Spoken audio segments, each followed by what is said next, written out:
Everyone thought she was just another rookie, until she adjusted her grip, and the three toughest men on the base took a step back. By the time they realized who she really was, it was already too late to take back their words. Before I tell you what happened next, tell me in the comments where you're watching from. I love knowing who's listening. The dust over Fort Helman drifted like mist that morning, blurring the horizon and baking the air with heat. A new arrival stepped off the transport truck, small frame, dark hair tucked under a standard-issue cap, her duffel slung over one shoulder like it weighed nothing. Her name tag read Davis, but no one on the base had heard of her before. At first, no one paid much attention, until she walked straight into the training yard. The domain of three of the most seasoned infantrymen in Bravo Company, Sergeant Colton, Rivera, and Big Mike, men known for breaking rookies before breakfast. "Hey, new girl," Colton called, leaning against a Humvee. "You lost. This isn't the canteen." Rivera chuckled. "Or maybe she's here for laundry duty."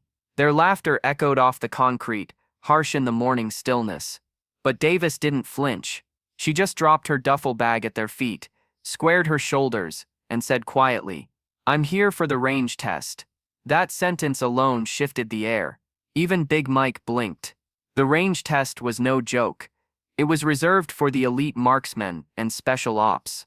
The crowd of soldiers gathering nearby began to murmur. Nobody had ever seen a newcomer request that test on day one. Colton smirked, stepping closer. "You got guts. I'll give you that. But guts don't hit targets." He tossed her an M4 rifle. It was heavy, older, unbalanced. Deliberately so. A setup. Davis caught it midair without looking, checked the chamber, and nodded once. The silence thickened. The first round fired. Clean. Controlled. The second, even tighter. The third, dead center. She didn't miss. Not once. The laughter stopped. The murmurs turned into stunned quiet.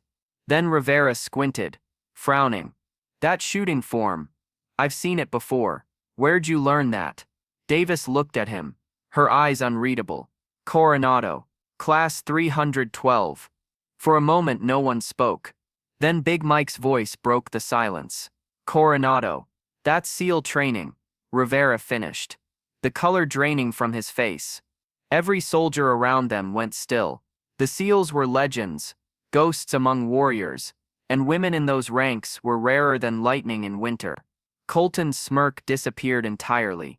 He stared at her, realizing that the person he'd mocked just minutes ago had endured hell far beyond anything they'd ever faced. The base commander walked out then, drawn by the crowd. "Problem here?" he asked, his eyes sharp. Davis straightened. "No problem, sir. Just orientation." Her tone was respectful, but steady, the kind of calm that came only from someone who had nothing left to prove. The commander's gaze softened, then turned to the trio. "Orientation, huh? Then maybe you three can learn something from her. She's here to train you." Gasps rippled through the watching soldiers. The three men stood frozen. That evening, word spread across the base like wildfire. Stories twisted and grew. About the SEAL veteran who joined the infantry. About her missions no one could confirm. About how she'd lost her team in a Black Ops rescue gone wrong, and asked for reassignment instead of rest. Alone in her barracks that night, Davis sat on her bunk, staring at the folded flag on her desk. Her hands trembled slightly, not from fear, but memory. Every face she'd lost came back to her in the quiet hum of the fluorescent lights. She didn't come to impress. She came to heal. The next morning, when she stepped into the yard again, Colton and his men were already there, standing straight, eyes forward. They didn't joke this time. Colton nodded once. "Ma'am, we're ready for training." For the first time she smiled, just faintly. "Good. Then let's begin." By the end of the week, the same three soldiers who had mocked her were now defending her name to anyone who dared speak it with less than respect. The change wasn't forced. It was earned, through sweat, bruises, and the kind of discipline only combat teaches. In every base rumor, one truth outshined the rest. Courage doesn't always roar. Sometimes it walks in quietly, carrying scars no one sees. Because strength isn't about rank or gender. It's about surviving what others couldn't, and still choosing to lead with grace. And as the sun dipped behind Fort Helman's dusty horizon, the soldiers swore they'd never underestimate another quiet voice again. Because the quiet ones often carry the loudest stories.